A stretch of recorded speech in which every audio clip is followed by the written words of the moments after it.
Texas Lutheran University.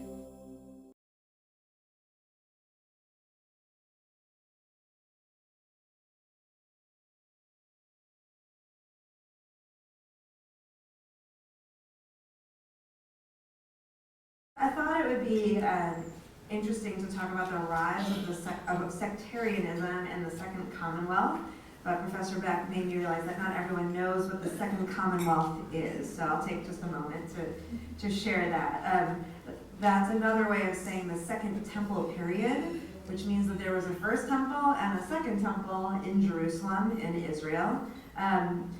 The first temple was destroyed in 586 BCE by the Babylonians, and then Cyrus the Great of Persia, or the Babylonians, reestablished Jerusalem in 559 BCE, right? So give or take about a generation later, allowed the Jews to come back to Israel. Of course, not all of them did because they were very well established in Babylonia and assimilated, but according to the prophet Ezra and the second book of Chronicles, they started construction immediately thereafter, and the Second Commonwealth, or the Second Temple period, is generally considered to be 516 BCE to 70 CE. 516 to 70. Okay.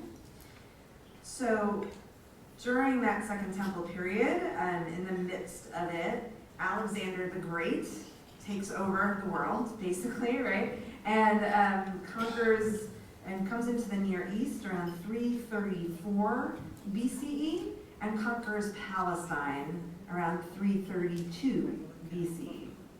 All right, so it's within the rise of that Seleucid Greek Empire after Alexander the Great dies, and Hellenism sweeps the Near Eastern world, that the conversation about sectarianism is placed. In the land of Israel, the Hellenism, which around the world was greeted as wonderful by many, and those who were responsible for maintaining traditions and religion did not like it very much because it was, that Greek way of thought was very different from the traditional ideas of the Near East. So eventually there's a major confrontation between radical Hellenizers, people who very much want to assimilate into this new way of life, and the majority of the Jewish people who want to maintain the ways of their ancestors, the ways of the Torah. People have heard of the Maccabees, I hope, right? The Jewish story of Hanukkah, or the holiday of Hanukkah, is about the Maccabean revolt. And what we often see that as being a conversation, there are two areas that made the Maccabean revolt happen. One was the fact that the Seleucids started to really restrict Jewish freedoms and abilities to practice their religion as they wanted. But the Maccabees initially were seen as zealous protectors of the Jewish faith, so much so that they really were marginalized. And it wasn't until the Seleucid Greeks came in and really started making things rough for all Jews and saying things like they couldn't circumcise their children, they couldn't observe the Sabbath, that the mainstream people said, this is not such a good idea. And suddenly the Maccabees went from being very far over on the, I guess on the left, or I guess on the right, to being their ideas being more central, and that's where we get the Maccabean revolt. So even with the help of the Seleucid armies, the radical Hellenizers never did sway the majority of the Jewish people. And right after the Maccabean revolt, where they reclaim and rededicate the temple, their family, the Maccabees, are also known as the Hasmoneans. So this time in Jewish history is known as the Hasmonean period, because they were this victorious dynasty.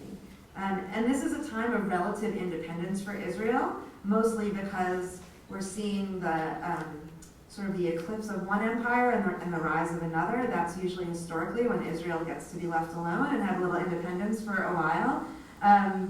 But even so, it's a time of turmoil in leadership and a flux in religious belief and practice. So this period is generally called sectarianism in Jewish history. But sectarianism is a problematic term just from the beginning. Technically, it means a tendency to split into competing ideologies or sects, each vying with the others to win over the wider Jewish community. I'm sure as Lutherans, you have no idea what a religious sect is is all about, right? I mean, in every religion, you have different groups that break off, right? And as much as you have differences, the core beliefs that keep you together are actually probably more in common than you have in differences. Just like in Christianity, you have so many different groups and sections of Christianity, but there are obviously theological truths that you all hold in common. So to have sects would assume a dominant or normative stream from which all the others have diverged. And as we're going to hear, the Pharisees, who come out to be the most dominant group, in the end claim that status for themselves in Judaism. At the time, they were not the majority. At the time, they were actually a minority and pushing against the status quo. We also can't call these groups independent Judaism because, as I said, they have much more in common than they have that is different. They all adhere to the law of the Torah, of the Hebrew Bible, as being the core of their belief. But what brought them together as a nation, as a civilization, as a religion, far outweighs their differences. So before we look at the sects, it's important to sketch out that political history that serves as a backdrop for these developments, and that's what this sheet can help you kind of keep track of as I throw out lots of dates and names and Game of Thrones like politics. So by 152 BCE, Jonathan the Hasmonean is in charge, is ruling over Judah very firmly. And from then until the Roman conquest of Judea in 63 BCE, the descendants of Judah the Maccabee are in control of the land. Jonathan takes advantage of the instability of the Seleucid Empire as it's on its decline to expand his territory beyond Judea proper and to include southern Samaria and the coastal cities of Ekron and its surrounding areas, originally centers of Hellenistic culture. In 143 BCE, Jonathan is murdered by Tryphon, and then his son, a year later in 142, Simon takes over. Simon is Jonathan's brother. Okay. Simon gains recognition from the Seleucid king, Demetrius II Nicator, and then gains total independence for Judah, which was unusual. But what is interesting to note is Simon takes on both the responsibilities of being the high priest and also the temporal ruler. So he combines church and state, right? And that before this, there had been two separate rulers, one who was the priests who were responsible for the temple and the rituals, the saint of sanctity, and then someone else who was running the affairs of the state. But Simon combines those and continues his expansionist policies of his brother, takes over the harbor of Jaffa, which gives them access to the sea, and works to remove paganism from the land. He's murdered by his son-in-law in 134 BCE, as well as two of his sons. So his third son, John Hyrcanus, who is the remaining son, takes over. And in his first 2 years, he's involved in a war with the Seleucids, but they negotiate peace and unify against the Parthians.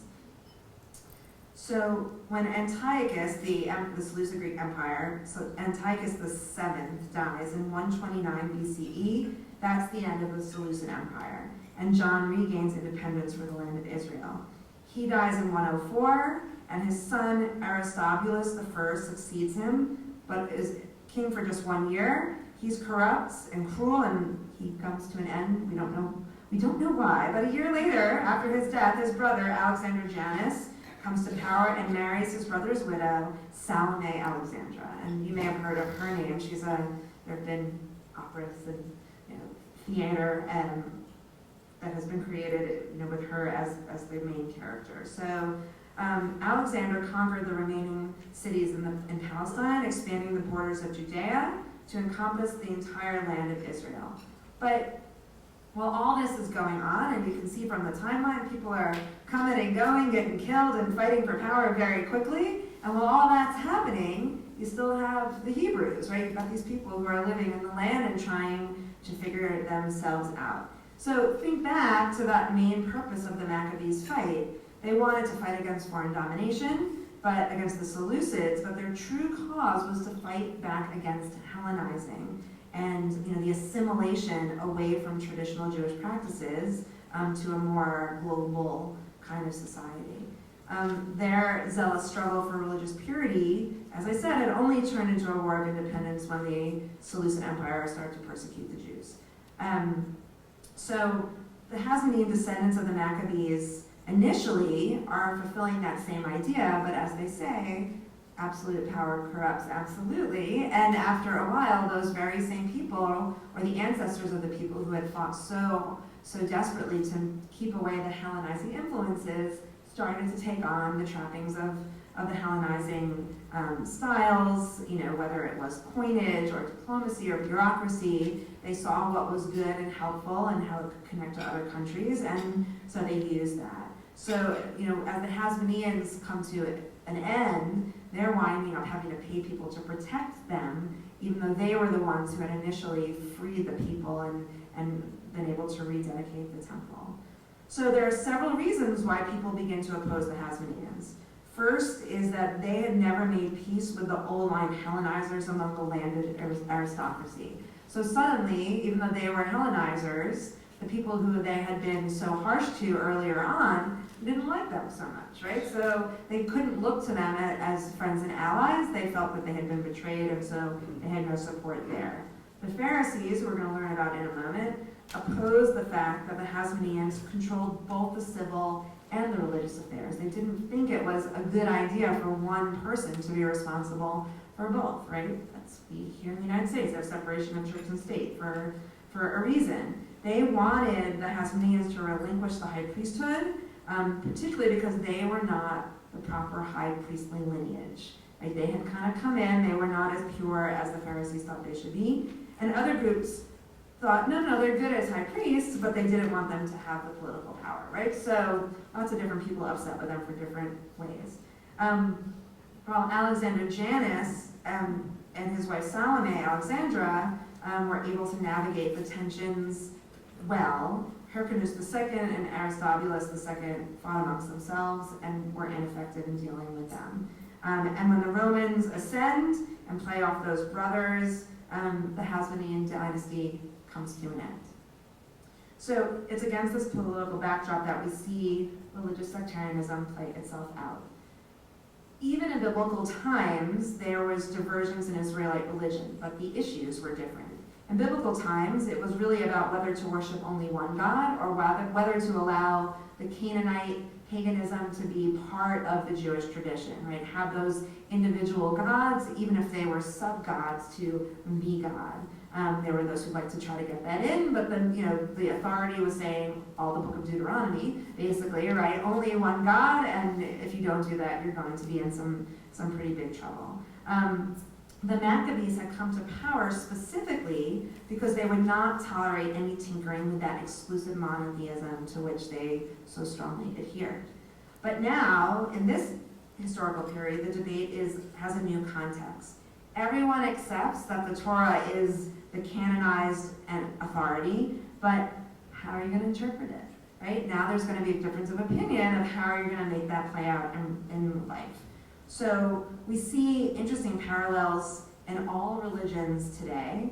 We have extreme Hellenism being rejected, but the exact parameters of assimilation or Hellenization and separatism and pietism are still to be determined, right? And we see this in every single religion. We have, fundamentalists who say you have to do it the way it's always been done, and then you see at varying degrees other groups who want to maintain the cores of the traditions, but want them to be relevant in their own time, right? So how does the debate take place? It's assumed that the Hasmonean priests, kings, relied on a body of advisors or counselors called the Gerousia, and that Gerousia was a coalition of Pharisees and Sadducees, which were the two groups most active in the political life of the state. They, like the other two groups we're going to touch on, the Essenes and the Dead Sea sect, they are called zealots, usually. They have distinct ideologies as well as social characteristics. So we're now going to look at these various groups, their similarities, and their differences. The first group we're going to talk about is the Pharisees. And I know that they have a very specific orientation in Christianity, but from the perspective of Jewish history, they were most likely a group of people who were from the middle and lower classes who were really interested in living a pure and holy life. The name derives from the Hebrew perushim, or separate, and it probably referred to their separation from ritually impure foods and from the tables of those who were not scrupulous regarding the laws of Levitical purity and tithes. Initially, the name Pharisee or Perushim may have been pejorative and even given to them by opponents, since early rabbinic sources do not refer to them as Pharisees, but call them chavirim, or associates, the groups of chaverot. So they were not called Pharisees, they were called chaverot, and each individual was a chaver, and they were chaverim, but later on the nomenclature is to refer to them as Pharisees. In rabbinic sources, the Pharisees are sometimes designed as the sages, an anachronism that results from the rabbis trying to make a direct link back to that very ancient idea that they are the continuers of the Pharisaic tradition. But there really isn't any historical veracity in that, and most scholars think that in Herodian times there were not more than 6,000 Pharisees, so they were a minority. So major characteristics of the Pharisees: they were primarily lower and middle class. They were not really Hellenized and seemed to remain very close to their Near Eastern culture. And they only viewed what they regarded as the ancient traditions of Israel as authoritative. But, and this is a key idea, they accepted the tradition of the fathers, which was non-biblical laws and customs that were said to have been passed down through the generations. Over time, the rabbis will look to that idea and say that was the oral law. In Judaism, you have the written law, which is the Torah, and then you have the oral law, which becomes the Mishnah, the Talmud later, rabbinic literature that has the same power and legal strength. And they say, well, it was already written, we just hadn't discovered it yet, right? So for the Pharisaic tradition of the fathers, the rabbis read back and see that as their the bedrock of their ideas. They were said to have been extremely scrupulous in observing laws and great at interpreting the law. They had some theological beliefs that were different than some of the other groups. They believed in the immortality of the soul and reward and punishment after death. They believed in angels, and they believed in divine providence, allowing human beings free will, but that God could play a role in human affairs. And this is very much mainstream Jewish theology now. The Sadducees, on the other hand, reject totally the notion of divine interference in the affairs of men and thought that every human being had complete free will. But we'll talk about the Sadducees in a moment. As the Hasmoneans became increasingly Hellenized, the Pharisees were more and more opposed to them. And under John Hyrcanus, there was a decisive Hasmonean tilt toward the Sadducees. But later on, with Salome, they become the dominant element in the control of the affairs of the nation. So there's political infighting amongst the various sects, just as there is political infighting amongst the family members of the Hasmonean dynasty and who's going to be in charge. There is considerable controversy regarding the extent to which the later rabbinic claims that the Pharisees dominated the ritual of the Jerusalem temple are to be taken at face value, as I just said. But their popularity, together with their unique approach to Jewish law, lays the groundwork for the eventual ascendancy of the Pharisees in Jewish political and religious life. The oral law concept, which rose from the Pharisaic tradition of the fathers, provided Judaism with the ability to adapt and to the new and varied circumstances it would face later in history. And so, whether the rabbis can trace themselves directly back or not, it is clear that what the Pharisees started to develop very much influenced what would become later practice and more mainstream rabbinic Judaism. So now we're going to look at the other main player, and these are the Sadducees. It's hard to say when they originally began because it's pretty clear that the Sadducees come from the priestly class, the Levitical families that were in charge of the temple. But by 150 BCE, we can see them as a recognizable group. They're primarily aristocratic, most being priests or intermarried into the priestly families. And they're not extreme Hellenizers, but they tend to be moderate Hellenizers.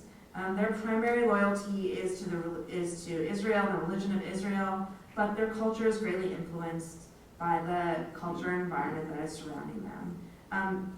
The name Sadducees derives from Zadok, the high priest of the Jerusalem temple in the time of Solomon.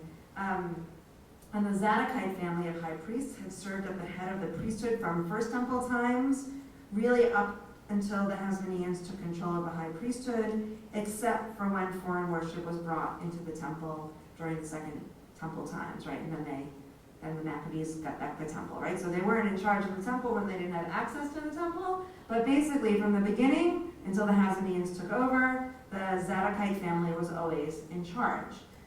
So these Sadducees want to trace their lineage to the Zadokites.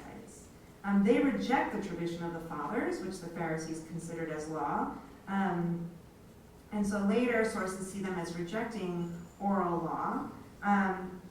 Also, the church tradition, the Christian tradition, is that the Sadducees accepted only the Torah as authoritative and rejected the prophets and the later writings, but it's not really substantiated by earlier rabbinic sources. So again, everyone is kind of fighting for control over the people's loyalties and affections at that time. For sure, the Sadducees, who are responsible for the temple, have a vested interest in keeping things going as the status quo and maintaining authority and people's loyalty to the temple, and not being as interested in other people's ideas or interpretations of how one is going to practice their Judaism, because their power is really centralized in the temple. So people aren't as interested or don't feel that the temple is the only way to worship or be engaged in religion and be engaged with God, then the Sadducees are going to lose their authority and their power. So you can see, just from their different perspectives, that they're going to be in tension with each other, even if their theologies are fairly similar. But we do see differences between the Sadducees and the Pharisees and their interpretations of Jewish law. I'll give you a few examples. In Exodus, there are rules about compensating for injuries, right? And Sadducees required compensation for injuries done by a person's servant, but Pharisees required it only in the case of one's animals. Sadducees required that false witnesses be executed only when the accused had already been put to death because of their testimony, but the Pharisees imposed this penalty only when the accused had not been executed. Probably the biggest difference is the Pharisees saw that all the purity laws that are in the Torah were not only applicable to the priestly group, but to all the people, and the Sadducees thought that they were only required for those who were serving in the temple. So again, you can see a tension between elite groups that say, oh no, we're the only ones who are, woe is us, we have all these these extra rules, but we also have these extra responsibilities, and this keeps us pure and special. And the Pharisees are saying, no, it says in the Torah that those are the rules. Those rules apply to everyone, whether you're born into the priestly class or not. And you can see a culture war happening beyond a theological war or a political war as well. So a fundamental question is why the Sadducees disagreed so extensively with the Pharisaic tradition, and therefore how they came to disagree on so many matters of Jewish law. But I do think it's a cultural, political infighting, trying to figure out who's going to ascend to be responsible and in the leadership of the Jewish community as it's emerging.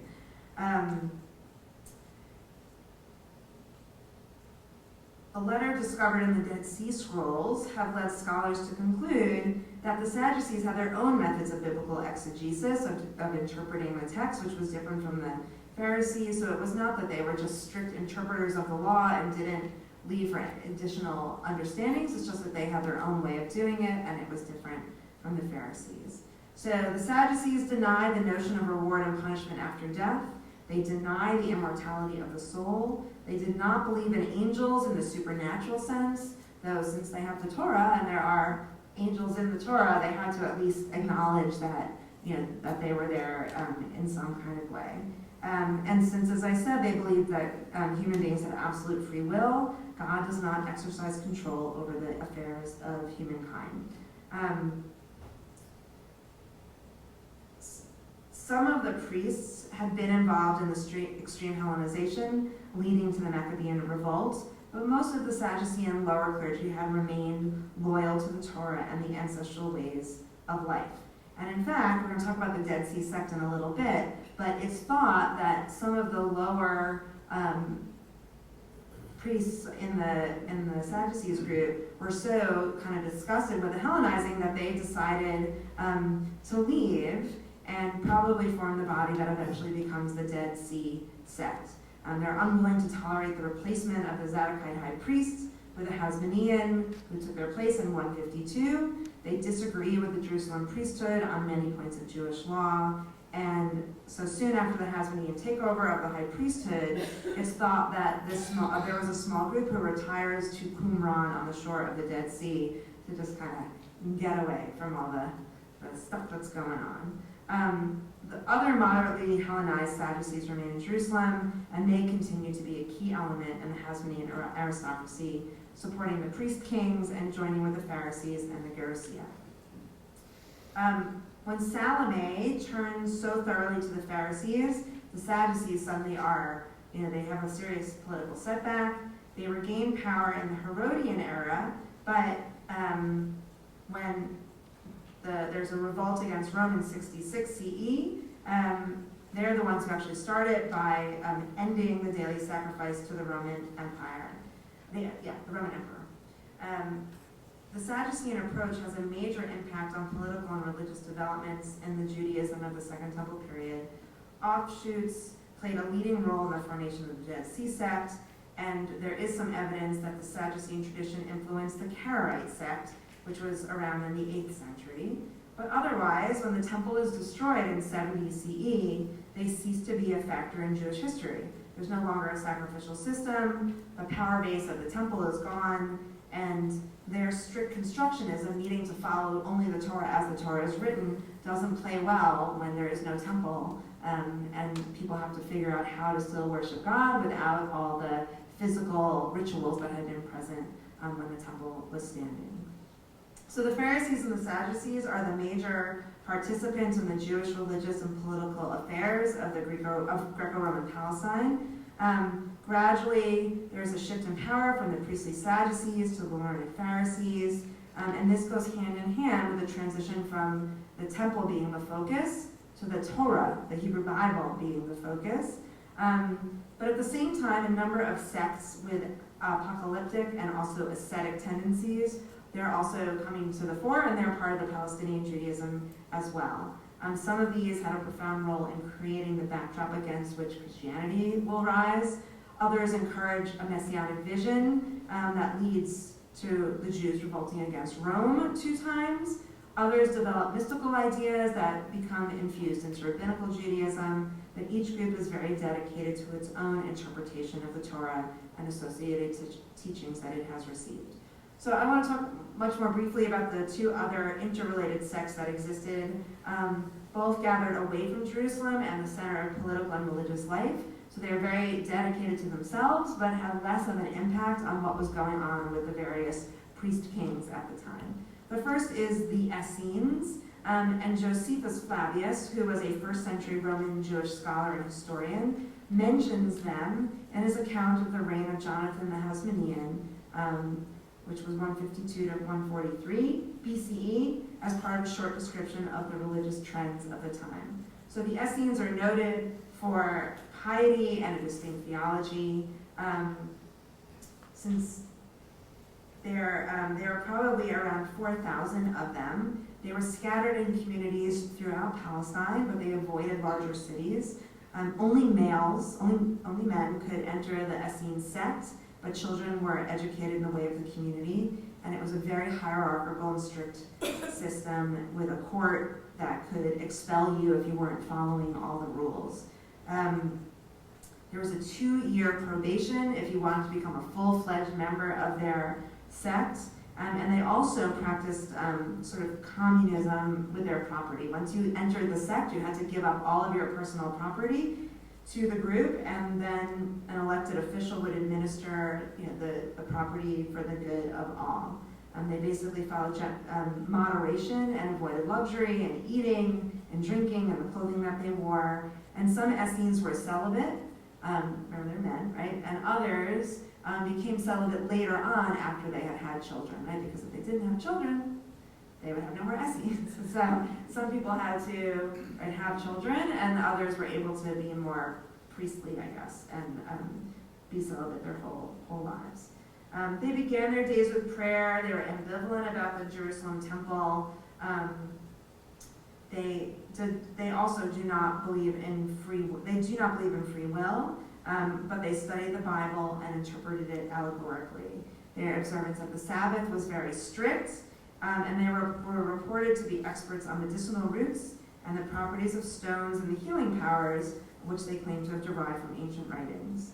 They believe in the immortality of the soul, and according to Josephus, they held that only the soul survived death, which is a Hellenistic idea. Josephus claims they participated in the war against Rome in 66 to 73, and when the country is destroyed, they disappear from the stage of history.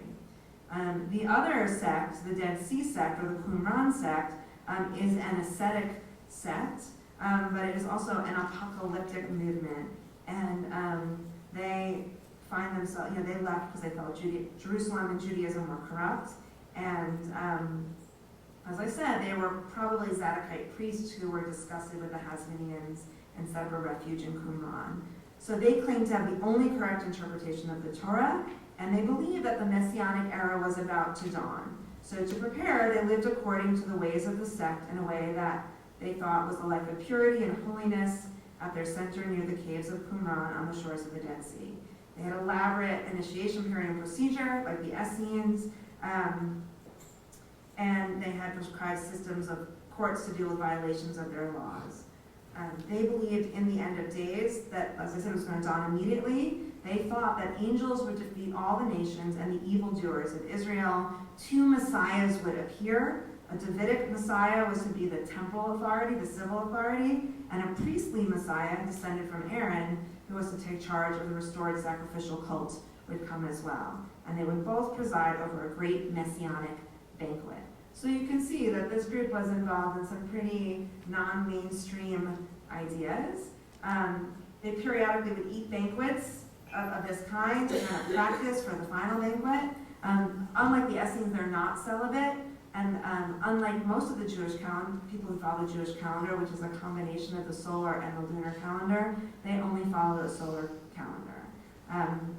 So there's lots of similarities between them and the Essenes.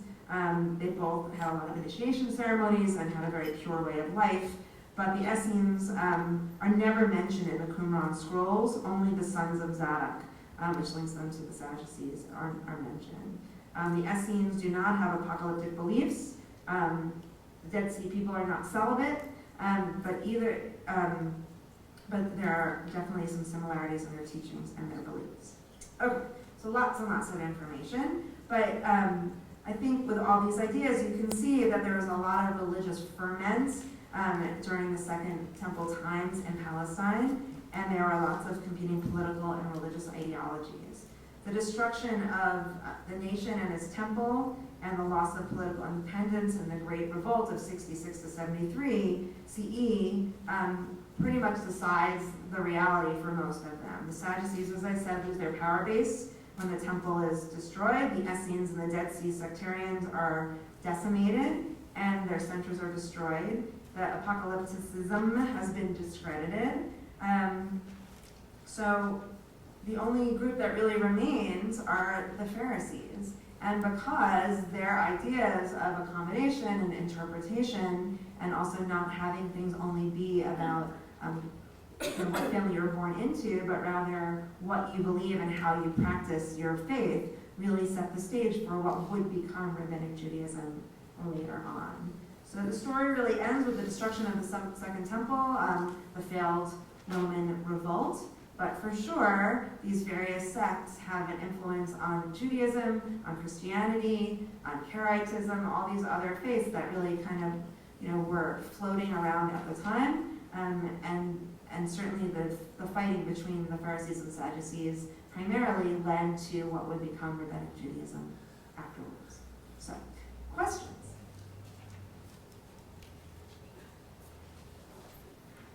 Yeah. Seems to me, in looking at the descriptions here, particularly of social class and social behavior, the kibbutz movement in Israel comes out of the Essenes. Right. You see like a lot of, isn't that interesting? You see a lot of communal living, and you can see how the idea of kibbutz or even moshav, come out of both the Dead Sea sects and the Essenes. Right? That idea of living a fairly aesthetic life and sharing everything you want. It's also socialism. Yeah, for sure. I also think when I study this, with adults in a Jewish context, you can see the parallels between Reform and Conservative and Orthodox Judaism, fighting for, is it the truth that never changes? Is it the truth at the core, but we interpret for the time you live in? Is it only the people who study the Talmud, or is it any Jew, right? That's like the Talmudists versus the Hasidim. Like throughout Jewish times, you see different groups wrestling with what's the truth. And as I said before, I think you can see that in Christianity, you can see that in Islam, you can see that in lots of religions. People are always competing as to what is the, they have that truth document, and then how do we interpret that in our lives? Yeah, thank you. Other question? Could you explain absolute predestination? Does that mean God determines that some people are going to spend eternity in bliss, and some people are not determined by God? Is that what you mean by absolute? I think that idea was that whatever life has been given to you, that you have no free will. Right? God has determined what your life is supposed to be. How can you have free will if God is determined? You cannot. But that's why there are no Essenes and Zealots around today. They lived this incredibly insular life. You can see how they were just kind of living off of these little communes and were very involved in their own ideas, but they were not ideas that were very, attractive to your average, Jew or any person of religion. I think of them also as like monks. We think about that like in the Catholic Church, people who give up their whole lives and live in a very, very simple, kind of insular, isolated way in order to be really connected to God, and this is God's will. So, Do you proclaim absolute predestination to Temple Beth-El? No, but I'm not an Essene. I'm a Pharisee. I believe in free will, but God can play a role in human affairs. I would be a Pharisee, yeah. Are you familiar with the perception that we have in the New Testament in relationship to the Pharisees, and can you help me understand why we have that perception? Sure. I'll do my best. How about that? My understanding is that in the New Testament there is a focus on, or a sort of distaste for the focus on law and being scrupulous with the law, because it becomes to the point of follow the law even if it's not compassionate, right? I mean, and those who are in power sometimes get so caught up with following the letter of the law that they forget to think about how it's affecting other people. So, Jesus was Jewish, right? And Jesus had his own sect, the Nazarenes. It happens a little, caught up in this as well. And I'm sure there were power conflicts between those two groups as well. You can see that the Pharisees actually were the ones who said, we need to reinterpret what the Torah is to make sure that the laws are relevant to us. But I think they were quite zealous about that in their own way and wanted to follow the rules of kashrut, of making sure you ate the right foods in the right way, making sure that you were engaging in business in the right way. And sometimes I think the laws and rules kind of overtake us. So I think whenever you're reading any kind of religious document, we need to think about the context in which it was written. And the people who were writing the New Testament, the various books, were creating their own religion and doing that by differentiating themselves from the religion that they were breaking away from. So there was a vested interest in portraying the Jewish leadership as being corrupt or different or putting us down. Yeah. You list for the Essenes that they were both absolute predestination and unalterable destiny.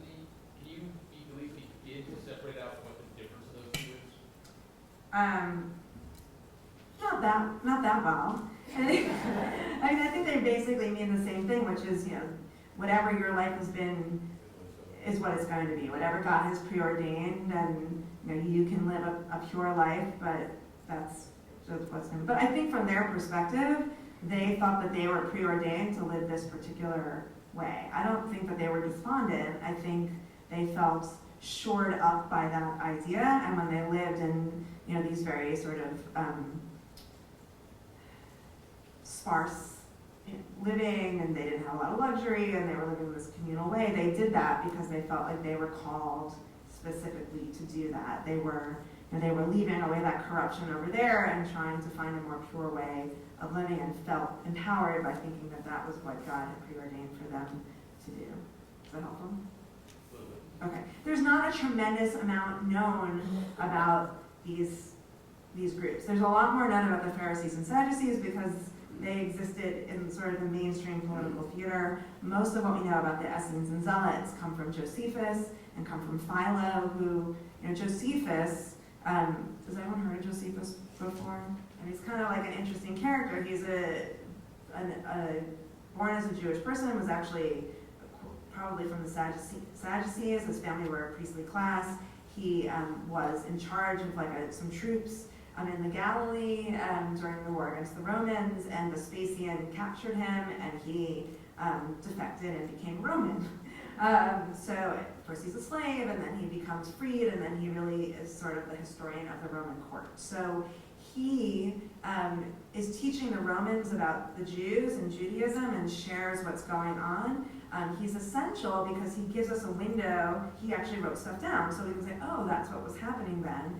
But we know that, first of all, he was Jewish, but now he's not, right? We know that he's trying to please the Roman court, so he is a very flawed historical reference, but he's pretty much the only historical reference we have for this stuff. So when it says vague things like, they believed in predetermination, and okay, but you could see that people who live a fairly fundamentalist life generally have that kind of idea anyway. Yeah. It seems kind of surprising looking at the Maccabean family tree here that a dynasty that comes to power by revolting against the Seleucids, within less than 60 years, the family names are Greek. Yeah. Did they make some marriages of convenience with the Seleucids as a political necessity, or is that just the resilience of the Greek culture? I think it's the resilience of I think both. There's the Hellenizing effect is just too hard to push against after a while. And again, it's like generations later, right? I mean, you think about our ancestors who came to the United States for religious freedom, and a generation later, people are pushing them away from their religion. They want to be American, right? So I think even though their ancestors had risked their lives and lived in the forest and fought against the Romans, a generation later, with Mattathias, who's the father, is gone, and then Judah's gone, and suddenly you've got the other brothers, right, and their sons, and maybe they're more interested in power, right? It stops being, over time, it stops being less about keeping the purity of the cult, right, the sacrificial cult, and more about maintaining the power, right? They keep killing each other, and so it turns into the Game of Thrones, which is, All right, well, thank you very much. I enjoyed having the opportunity to share this with you. For more information, please visit tlu.edu.